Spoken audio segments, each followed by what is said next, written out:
Hey there, Zach Henderson here. And you know, with so many of us working out from home these days, kettlebells have gotten super popular, and there's sometimes a lot of misconceptions around kettlebells. So I am here in this video to tell you the 5 things that you really ought to know when you first start working with kettlebells. Number 1, kettlebells are a fantastic way to get your cardio in. Now, why do I say that?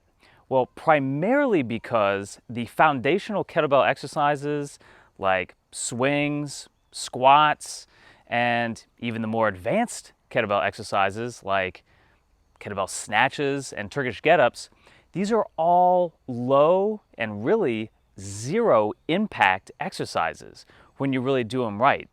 Most traditional cardio, like running and some of the more intense stuff like box jumps and anything that involves plyometrics, is really insulting to the joints.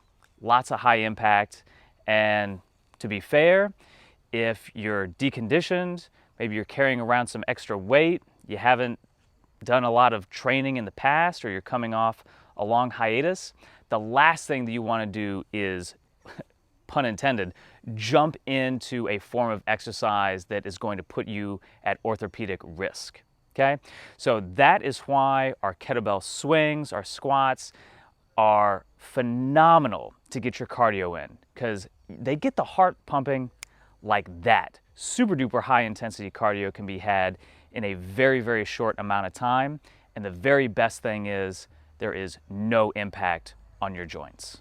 And on the other side of the coin from cardio, we have strength. So kettlebells are a fantastic way to develop strength really through the entire body, okay? Really for upper body work, we have presses, we have Turkish get-ups, we have everything in the bottoms up family. Core, which we're gonna talk about in a second.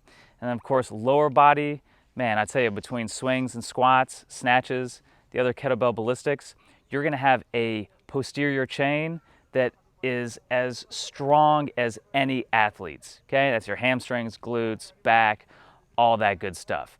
So we really have the best of both worlds when you're working with a kettlebell right off the bat.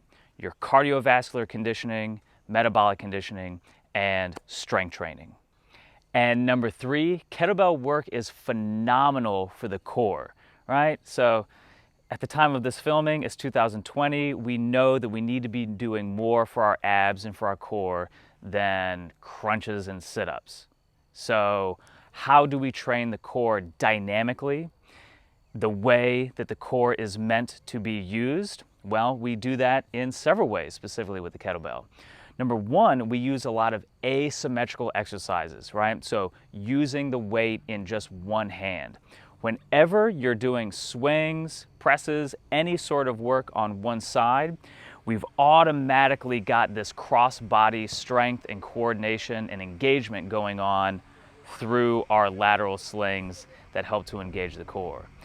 Also, one of the foundational kettlebell moves is the Turkish get-up, all right, which involves getting up off the ground with one hand up overhead. One of the hands down best core exercises you could possibly train, the Turkish get-up, okay? And then when you're doing your, let's say even like 2-hand swings, things that are symmetrically loaded, your squats, anything like that, when you really do these lifts correctly, especially in the way that I like to teach and train them, your abs are braced and engaged through the entire movement. You're also synchronizing your breath, deep diaphragmatic breathing, with core engagement, with glute engagement. And what all of these things serve to do is you bring them all together, you bring all these ingredients together, you really train your entire abdominals, front, obliques, and even the low back to work together to support your torso, to support your posture. And this is the best holistic way to train your abs and your core.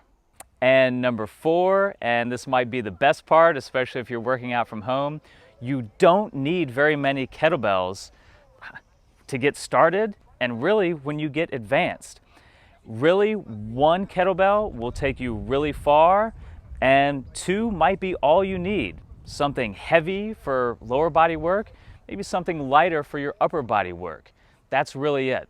You know, I've got 7 or 8 kettlebells in the corner of my living room, and honestly, even after all these years, I only ever use 2 of them. So don't think that you need to spend tons of money on a whole set of kettlebells. 1 will get you started and take you a long way, and you may never outgrow 2 or 3. And number 5, please do make sure that you get some in-person coaching from a qualified professional as soon as possible to get started. I try to put out as much high-quality information as I can on YouTube and on social media, and there are tons of amazing coaches who do the same. And again, you can learn a lot. But honestly, nothing beats having in-person eyes on your form in real time. Just last week, I had a one-on-one session with a buddy of mine who has been learning from YouTube for months, has a great, robust strength training career under his belt. And within 5 minutes of just working with him in person, I was able to revolutionize how he approached some of his kettlebell basics. And it wasn't anything other than some small tweaks that honestly you can only get from that in-person experience. You don't have to work with an instructor or a trainer for, 5 days a week for, a year. Just a session or 2 or 3 to get you off on the strong foot and maybe to help you advance along the way is always, always worth the investment. And finally, here's a little bonus for you. Don't forget, it's a kettlebell. It is not a kettleball, and it's surely not a kettlebell. So please make sure you get it right.